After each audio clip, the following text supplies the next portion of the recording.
On Station Orion-9 above the shining clouds of Arctis Prime, humans and aliens lived side by side, trading stories, science, and strange habits. Among them was Jack Miller, a young human engineer, quiet, kind, and often lost in his thoughts. He liked learning about alien cultures, but never thought he would become part of one's biggest misunderstanding. The story began one calm evening when Jack invited Lyra, an alien girl from the Royal Aurelian race, to dinner. She was studying human behavior for her academy project. Her people were tall, graceful, with glowing eyes that shimmered like liquid gold. Lyra found humans fascinating. They were unpredictable, sometimes polite, sometimes wild, always emotional. She wanted to see what made them special. Jack chose a small restaurant on the upper ring of the station. It was quiet, with a clear view of the stars. The tables were made of crystal glass, glowing with soft blue light. When Lyra arrived, every eye turned toward her. Her skin shimmered like polished moonstone. Her silver hair floated softly with every step. Jack stood up quickly, nervous but smiling. "You look amazing," he said. She tilted her head, curious. "Do human males always greet with praise?" Jack laughed. "Well, when the truth is obvious." "Yes." They sat and began to talk. Their meal was a mix of human and alien dishes, spiced noodles beside glowing fruit cubes, steaming drinks that smelled of earth and rain. Lyra watched how Jack used utensils, how he smiled, how he laughed. He seemed real, not like the calculated, perfect men from her home world. They talked for a long time. Lyra asked questions. "Why do humans explore so much? Why do you fight wars with such passion? Why do you love even when it hurts?" Jack answered simply, "Because we can't help it. It's what makes us human." For the first time, Lyra felt something she didn't understand. A warmth when he smiled.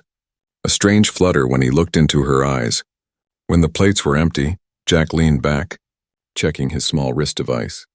He smiled and said, "So want to split the bill?" Lyra froze, her golden eyes widened. "Split?"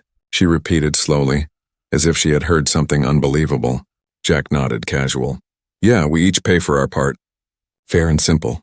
The entire moment felt like silence before a storm. Lyra blinked, her voice rising. "In my world, real males always provide food. They offer, they pay, they prove their worth. You ask me to pay for the food you offered to share?" Jack frowned, confused. "Well, it wasn't an offer like that, it's just dinner. Between friends." Lyra looked around, noticing nearby aliens whispering. Some laughed softly, others gasped for an Aurelian. This was more than rude, it was almost a social insult. To her people, a male providing food was a symbol of care, protection, and power. To refuse was to reject tradition. Jack tried to explain, "In human culture, we believe both sides can share. It shows respect, not weakness." Lyra's expression softened a little, but her pride didn't let go. "No male has ever asked me to split a ritual meal, you humans. You challenge everything," she whispered. Almost to herself, they left the restaurant in silence. The night air outside shimmered with the glow of the twin moons. Lyra's robe flowed like silver water as she walked beside him. Her mind was full of questions. None with answers. Finally, she asked quietly, "Do humans not show affection by providing?" Jack smiled gently. "We show it differently. We give our time, our help, our loyalty, not always money or food. We believe respect means standing equal side by side." Lyra looked away, trying to hide her confusion. "Equal," she repeated, tasting the strange word. In her world, equality between male and female was unheard of. Aurelian males were always protectors, providers and leaders. Females were nurturers, teachers and keepers of grace. But humans, these strange, emotional beings, believed in something else. When Lyra returned to her quarters that night, she replayed the scene again and again. The look in his eyes, the calm tone in his voice, the strange feeling in her chest when he said equal. She wanted to be angry, yet something deep inside her admired his calm. Her roommate, another Aurelian girl, asked her, "Did the human impress you?" Lyra hesitated. "He confused me," she admitted. "He did something no male has ever done, and I cannot decide if it was insult or courage." Little did she know, that small moment, one simple human act, would soon spread across the station. Rumors whispered through markets and corridors. "The human made the Aurelian pay half the bill." Some laughed, others frowned. By the next day, Lyra's instructors demanded she explain. Did he really refuse to provide? One asked, "Did he insult your title?" Lyra didn't know how to answer. She only said softly, He called it equality. That word would soon start debates, arguments, even anger among the Aurelians. To them, humans were reckless, strange, and now dangerous to tradition, but to Lyra, the human's words had left something burning in her heart, something she couldn't forget, something that made her wonder if perhaps humans were not the strange ones after all, because maybe equality was its own kind of strength. By the next sunrise on Station Orion-9, the rumor had already spread like wildfire. In the metal halls, among traders, engineers, and diplomats, one story echoed louder than any other. The human made the Aurelian princess pay half. Jack had no idea what storm he had started. He woke up, made his usual black coffee, and hummed an old Earth song. To him, it had been just dinner, a friendly meal with a beautiful alien girl who liked to ask strange questions, but to the Aurelians it had been a challenge to their pride. Meanwhile, Lyra sat in her academy chamber. Surrounded by her people, they stared at her like she had committed a crime. Her mentor, Elder Vera, spoke with a sharp tone. "You are telling me a human male refused to provide?" Lyra nodded quietly. "He suggested we share." He called it equality. The room erupted in gasps. One of the younger Aurelians muttered, "How barbaric." Another hissed, "Humans have no honor." But Elder Vera silenced them. She looked deep into Lyra's golden eyes. "And what did you feel, child?" Lyra hesitated, her heart beat fast. She remembered Jack's calm face, his steady eyes, his words. "We stand equal." She whispered, "I felt insulted." "But also curious," Vera frowned. "Curious?" Lyra nodded slowly. He did not act weak, he did not beg or boast, he simply believed his way was right. He wasn't trying to prove power. He was showing respect in his own way. Elder Vera tapped her crystal cane on the floor. "Dangerous thinking, Lyra, very dangerous." As Lyra left the chamber, she could feel eyes following her, some filled with anger, others with confusion. A few even looked thoughtful. Humans had always been seen as reckless explorers, clever but primitive. But this act of refusing to provide was seen as rebellion against the ancient ways. That evening, Lyra couldn't rest. She wandered through the glowing corridors of Orion-9, watching humans and aliens laugh together in the common halls. She saw human women paying for their own food, human couples splitting the bill, human friends sharing drinks. Everyone looked equal. No one seemed weaker, no one seemed insulted. When she returned to her quarters, she opened her data screen. Searching Earth's cultural archives, she found hundreds of recordings, books, and stories about human customs in almost every one. She saw the same pattern: sharing, partnership, fairness. Lyra whispered to herself, "They truly live this way." Her fingers trembled as she read one ancient Earth phrase: "Love is not about who gives more, but who stands together." She didn't know it yet, but someone else was watching her research. The station's political council had flagged her name the moment the rumor reached their systems. To them, this equality idea was dangerous. It could spread among young Aurelians and weaken their cultural roots. The next day, Jack found himself surrounded by stares as he entered the engineering bay. A group of alien workers whispered and laughed. "Hey, that's the human who made the Aurelian pay," one said. Jack raised an eyebrow. "You've got to be kidding me." His friend, a reptilian mechanic named Drax, chuckled. "You're famous now, buddy. Half the station's talking about your split bill revolution." Jack sighed, rubbing his forehead. It was dinner, not diplomacy. But by that evening, the Aurelian Council officially summoned him. When Jack walked into the marble hall of the council dome, Lyra was already there, standing tense before her elders. Elder Vera turned toward Jack. "Human, your behavior at the meal has disturbed our customs. You insulted one of our daughters." Jack frowned slightly. "With respect, Elder, I never meant insult. I thought sharing was the fair thing to do." The hall went silent. Lyra looked down, her hands clenched. The Elder leaned closer. "You speak of fairness, yet you refuse tradition. What kind of male refuses to offer?" Jack's voice stayed calm. "The kind who believes strength isn't about buying someone dinner, but standing beside them without fear." The hall filled with whispers. Even shocked, Lyra looked up, her golden eyes wide. Those words struck her again. The same warmth she had felt that night returning stronger.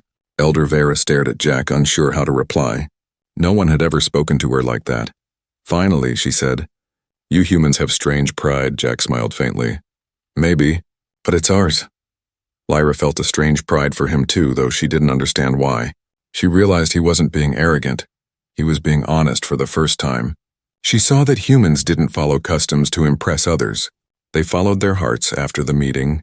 She caught up with him near the outer corridor overlooking the stars. "You could have apologized," she said quietly. Jack looked at her. "And lie?" Lyra's lips curved into a small smile. "You're a strange man, Jack Miller," he grinned. "I've been called worse," as they stood side by side, watching the galaxies stretch into infinity. Lyra felt something shift inside her. Her world had been built on rules, but this human, this simple, stubborn man, had just broken them without even trying. And somewhere deep within her heart, she knew this was only the beginning. By the next cycle, the rumor had transformed into a full-blown debate. The words "split the bill" had become a spark that lit fires across the station. Humans laughed at how small the issue seemed, while many Aurelians took it as a sign of deep disrespect. To them, the act was not about money, it was about honor. Lyra sat quietly in the observation dome, staring at the blue planet below. Her heart was heavy. She had never imagined a simple meal could turn into something this big. Her people were now calling for an official hearing to discuss the cultural threat of human behavior. Across the station, holographic screens showed news headlines. "Human refuses Aurelian custom, calls it equality." "Is humanity challenging galactic traditions?" The split bill scandal, honor or insult? Jack had become a symbol, though he never wanted to be. When he walked through the halls, some humans cheered him for standing firm, while others warned him to be careful. The Aurelians were powerful, proud, and not easily forgiving. When the council summoned both of them again, Lyra's pulse raced. The chamber was filled with diplomats, scholars, and representatives from many alien species. Some had come out of curiosity, others for politics. It was the first time in years that humans were being questioned over their ethics. Elder Vera stood tall, her silver crown gleaming. "We gather today," she began, "to discuss the shocking act of a human male refusing the sacred ritual of provision, an act that defies thousands of years of Aurelian custom." Jack looked calm but uneasy. He whispered to Lyra, "This feels like a courtroom over dinner." Lyra replied softly, "For my people it is." The elder pointed at Jack. "Tell us, human, do you deny this act?" Jack shook his head. "No, I said we should split the cost. It's how many humans show fairness. We believe in sharing responsibilities." The room filled with murmurs. A bulky alien from another race leaned forward. "So, humans think it's fair for a female to pay?" Jack replied firmly, "We think it's fair for both to have the choice." Lyra turned to look at him. She could see how sure he was of his words, how he didn't bend or stutter. It wasn't pride, it was belief. Elder Vera raised her staff. "Then you claim your way is better than ours?" Jack smiled slightly. "No, Elder, just different. But difference doesn't mean disrespect." Silence filled the hall. Lyra could sense that many were listening now. The idea of equality was new to most of them. Strange, yet tempting. After the hearing ended, reporters and messengers filled the corridors. Questions flew through the air like sparks. Do humans not care for their females? Do Aurelians think strength only comes from giving? What is the meaning of respect? That night, the debate spread across all sectors of the station. Humans discussed freedom. Aurelians discussed honor. But somewhere in between, something began to change. Some Aurelians started to wonder if perhaps humans weren't wrong. Lyra couldn't sleep. She sat by the window, her fingers tracing patterns in the air. Her thoughts were a storm. Everything she had believed since childhood was now tangled. She remembered her father telling her long ago, "A male's duty is to provide. A female's duty is to inspire." She had accepted it without question. But Jack's words, "we stand equal," wouldn't leave her mind. When dawn came, Lyra decided to visit the human section of the station. She walked through markets where men and women worked side by side, fixing machines, selling food, laughing. There was no hierarchy, no expectation. It was chaotic but free. She stopped near a cafe and watched two human scientists argue playfully. One woman slammed her cup down. "Next time you pay." The man laughed. "Only if you fix the gravity stabilizer first," Lyra smiled, realizing something simple yet powerful. To them, giving was not about showing strength, it was about choice. She began to wonder, what if our ways are chains we never noticed? Later that day, Jack found her waiting outside his workshop. She looked serious. The council wants another discussion tomorrow, she said. They think your idea is spreading among young Aurelians, Jack sighed. Didn't expect to start a social revolution over dinner. Lyra tilted her head. Maybe revolutions begin in simple moments, he chuckled softly. You don't seem angry anymore. I'm not, she admitted. I'm thinking, my people call your act rude, but maybe it's just new. Maybe they're afraid of what they don't understand. Jack nodded. That's how every big change starts. Lyra looked out at the stars. Do you think equality can exist between different worlds? Jack smiled. If we can share a table, we can share the galaxy. For a moment, silence wrapped around them. Only the hum of the space station filled the air. Lyra felt something strange in her chest, something that wasn't pride or anger. It was respect, maybe even admiration. That night, as the galaxy spun outside their window, two souls from different worlds sat side by side, unaware that their conversation would soon reach beyond the station, beyond politics and into the hearts of thousands across the stars, because by morning the galactic news would carry a new headline: the human who challenged tradition and made an alien princess think. By the next rotation, Orion-9 felt different. The air was heavy, filled with murmurs and tension. What began as a dinner had now become a storm of opinions, and Jack Miller found himself standing at the center of it. His name echoed through the holographic news feeds. The human who refused to provide. Equality or insult? The debate continues. Humans on the station mostly laughed, saying, it's just dinner. But for the Aurelians, it had become a symbol of defiance. Their traditions were built on centuries of pride, and now one simple human word, equality, was shaking it all. Lyra sat in her academy chamber, listening to the council's emergency meeting broadcast. Every elder spoke with anger. This idea spreads like infection, said one. Young Aurelians question their roles, said another. Elder Vera's voice cut through them all. The human must apologize before the Council of Worlds, or be sent off station. Lyra's heart dropped. She knew Jack had never meant to insult anyone.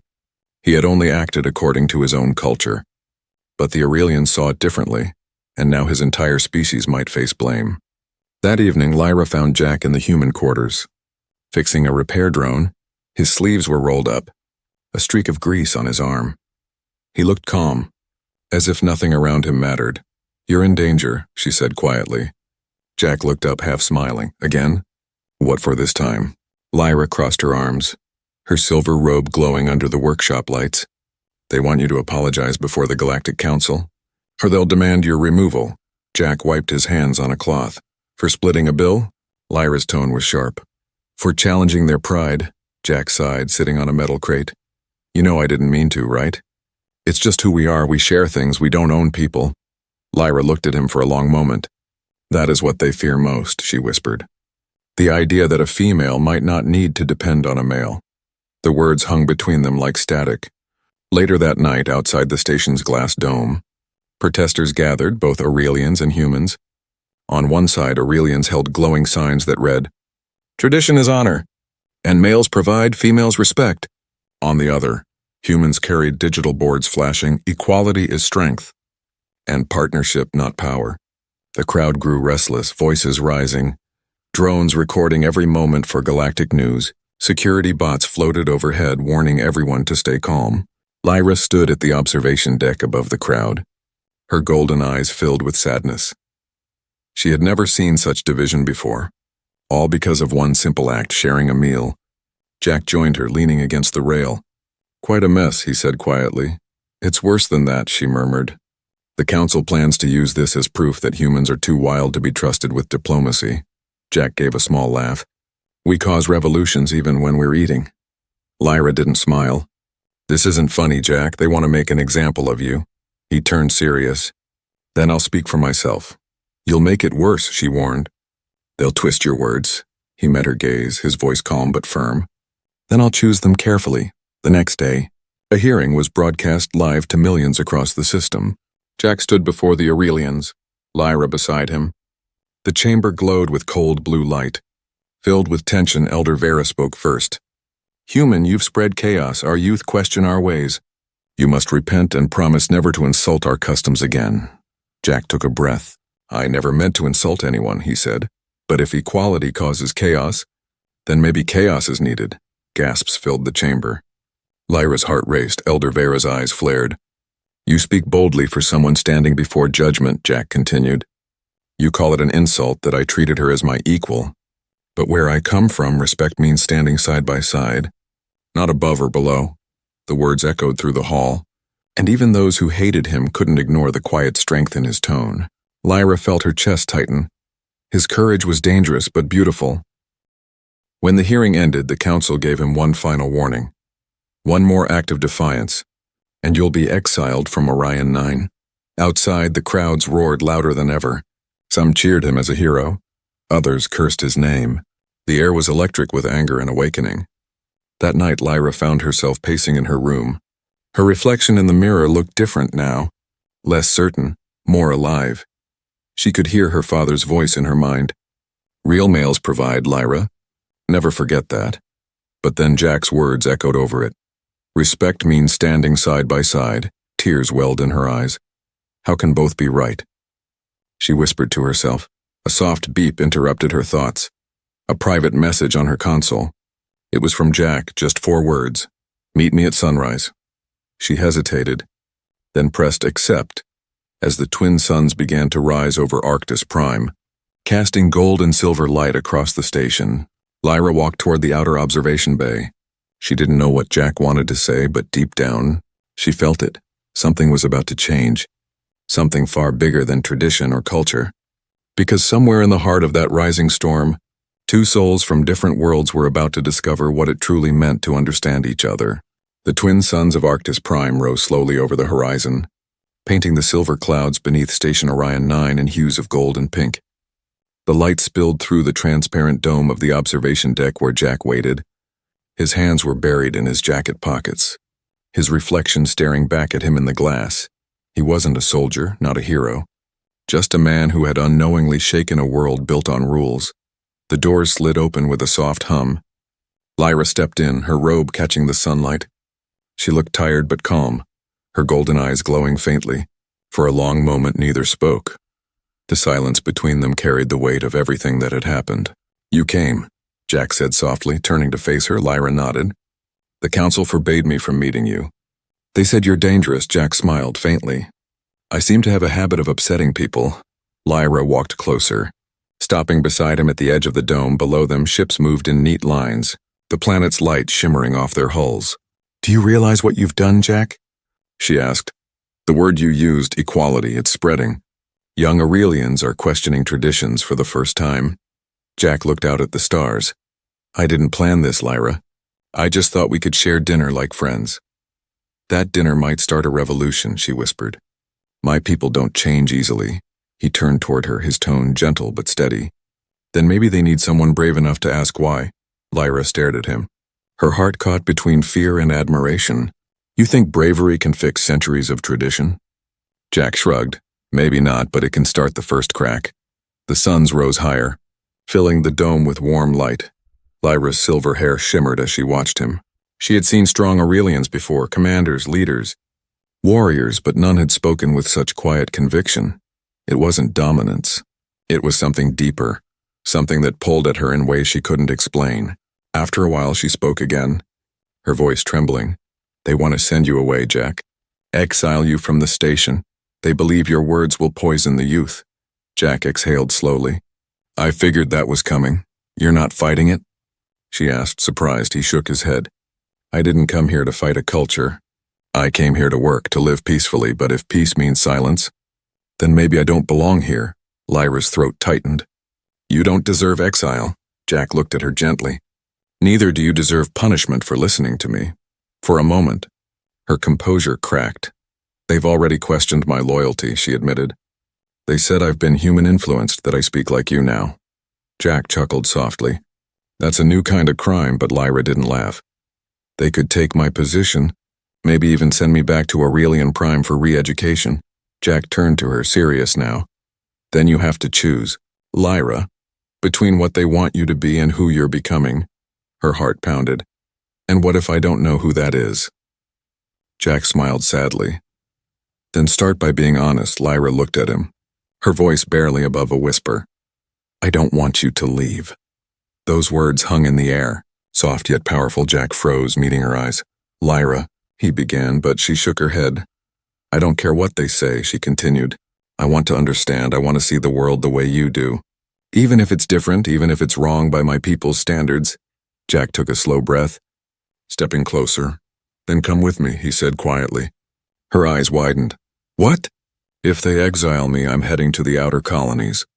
There are stations there where humans and aliens work as equals. You'd see what equality looks like, not just in words, but in life." Lyra hesitated, her mind a storm of thoughts. She imagined the faces of her elders, her people's judgment, the weight of centuries of custom pressing on her shoulders. But then she looked at Jack, the man who had stood before the council without fear, who spoke truth even when surrounded by power. Her heart whispered what her mind refused to admit. She trusted him. "I can't just abandon everything," she said weakly. Jack nodded. "You don't have to abandon it. Just question it. That's where change begins." Silence fell again. The hum of the station, the only sound. Finally, Lyra spoke. "If I go with you, I'll lose everything." Jack met her gaze. "Or maybe you'll find something new." Tears shimmered in her golden eyes. "You make everything sound so simple." Jack smiled faintly. "Because life's simple, Lyra. We make it complicated when we stop listening to what's right." The suns climbed higher. Flooding the dome with light, Lyra stood there, torn between duty and desire, between the world that raised her and the one that called her forward. When she finally spoke, her voice was steady. "I'll think about it," Jack nodded. "That's all I ask," as she turned to leave. A group of Aurelian guards appeared near the door. Their leader's voice boomed. "Lyra of House Vera, you are ordered to return to your quarters immediately." Lyra's heart stopped. Jack stepped forward instinctively, but she raised her hand, signaling him not to move. "Don't," she whispered. "They're watching." The guards surrounded her, leading her away. She didn't look back, but Jack saw her fingers twitch slightly, a small, secret gesture of promise. And as the doors closed behind her, Jack knew one thing. The next time they met, the choice would no longer be between staying or leaving. It would be between truth and loyalty. Because once you've seen a new light, you can't return to the dark. The metal doors sealed shut behind Lyra with a cold hiss. Locking her inside the Aurelian quarters, the guards stationed outside stood motionless, glowing staffs in hand, their eyes never blinked. She was now under protective confinement, though everyone knew what that really meant. Punishment for thinking like a human. The room was beautiful but empty. Tall crystal walls and silver curtains glowing faintly with light from Arctis Prime below. Yet Lyra felt only the weight of silence pressing on her chest. She touched the wall screen, trying to access the outside network. But it flashed red, restricted access. Her heart ached. She replayed Jack's words in her mind. "Then maybe you'll find something new." He had spoken them with such calm strength, and she had almost said yes, but fear had chained her tongue. Now those chains had turned real. Outside on the human deck, Jack was pacing restlessly. The workshop lights flickered as he ignored the half-finished drone beside him. He had heard nothing since Lyra's arrest.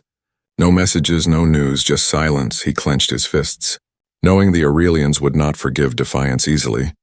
His friend Drax entered, his scaled face grim. "They locked her up, Jack. Word is the council's sending her back to Aurelian Prime within a day." Jack froze. "Exile. Re-education," Drax said, lowering his voice. "That means they'll erase everything human she's learned." Jack's stomach tightened. He had seen what that meant before, forced neural resets, memory realignment, wiping everything that didn't fit their traditions. He looked toward the observation dome where they'd met that morning. "I can't let that happen," he muttered. Drax raised an eyebrow. "You planning something crazy again?" Jack smirked faintly. "You know me too well." Meanwhile, Lyra sat by the wall, staring at her reflection in the glass. The faint glow of her eyes flickered with emotion. She thought about her people, her family, her father's voice echoing in her mind. Real males provide, real females follow. She had followed all her life, until she met a human who didn't want her to.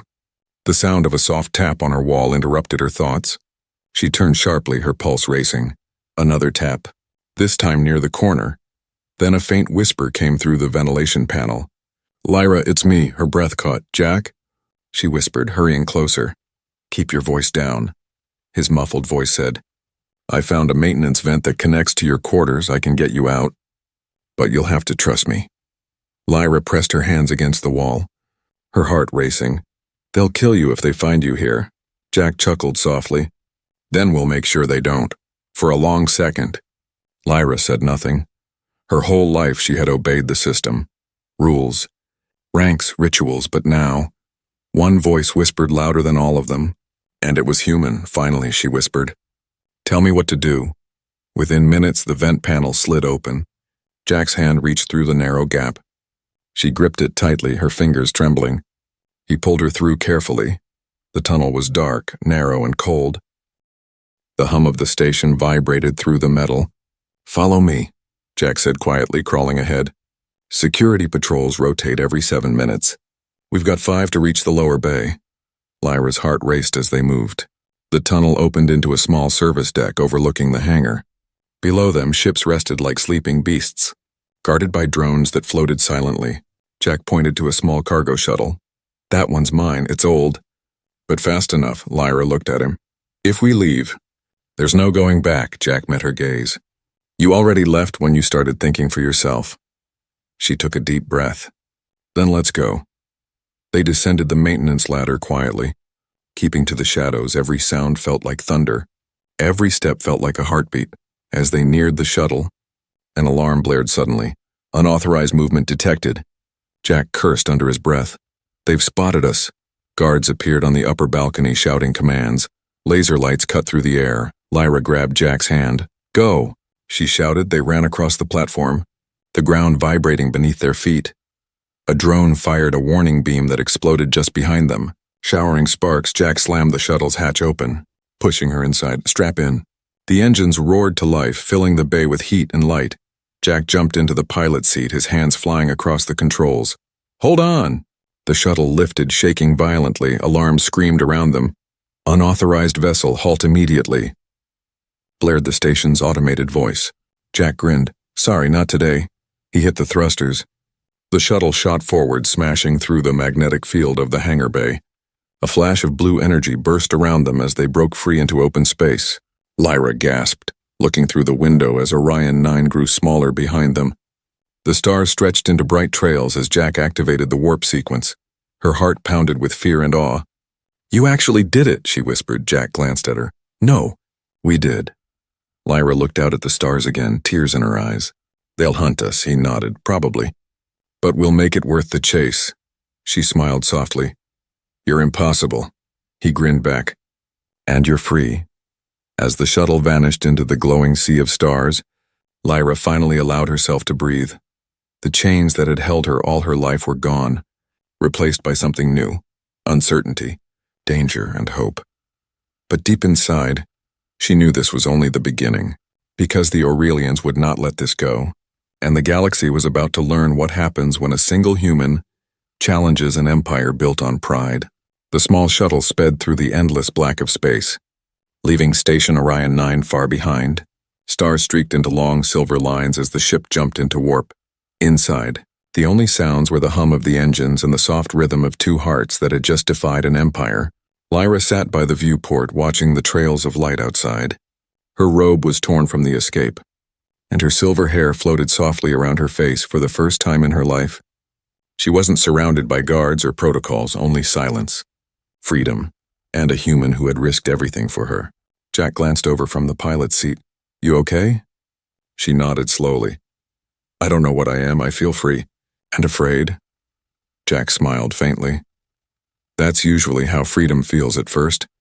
She turned to him, her golden eyes reflecting the glow of the dashboard. Do you think we did the right thing? He paused, looking out at the stars. Doing the right thing rarely feels safe, Lyra, but yeah, I think we did. Behind them, far away, chaos was unfolding on Orion-9. The Aurelians had sealed the human quarters, declared a state of emergency, and released a statement. An Aurelian diplomat has been abducted by a human engineer. Humanity's behavior will be reviewed by the Galactic Council. But the truth spread faster than their lies. Human traders, station workers, and even young Aurelians began sharing recordings of Lyra's speeches, her questions, and the debates she'd had with Jack.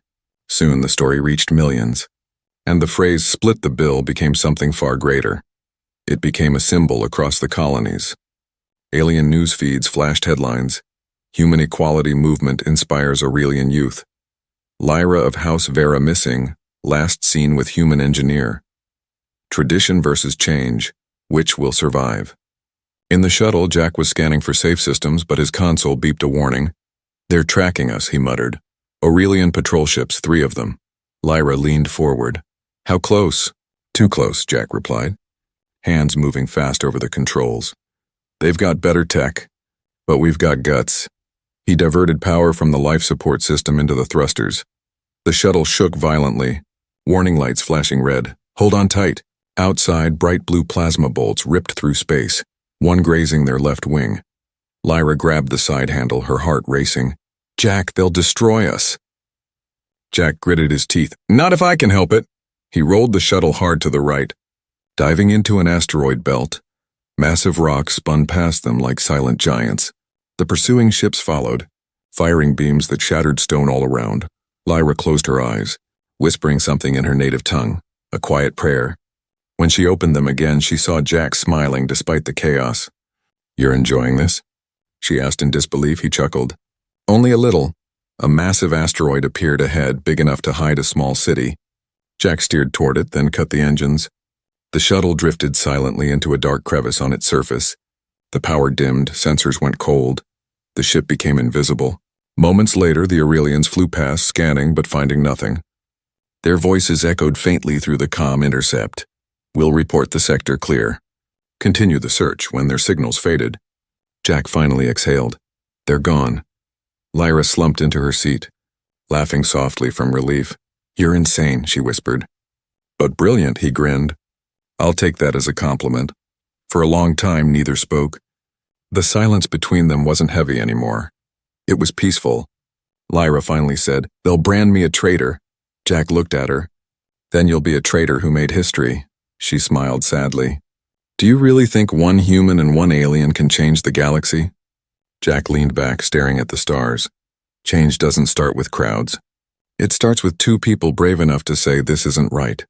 Lyra looked at him quietly, then reached into her robe and pulled out a small crystal, her family emblem. She turned it over in her hand, then pressed it against the console. The crystal shattered into dust, glowing briefly before fading. That was my birthmark of loyalty, she said softly. Now I'm loyal to something else, Jack smiled. To freedom? She shook her head gently. To truth outside. Light from a nearby nebula washed over the asteroid, painting their hidden ship in hues of violet and gold.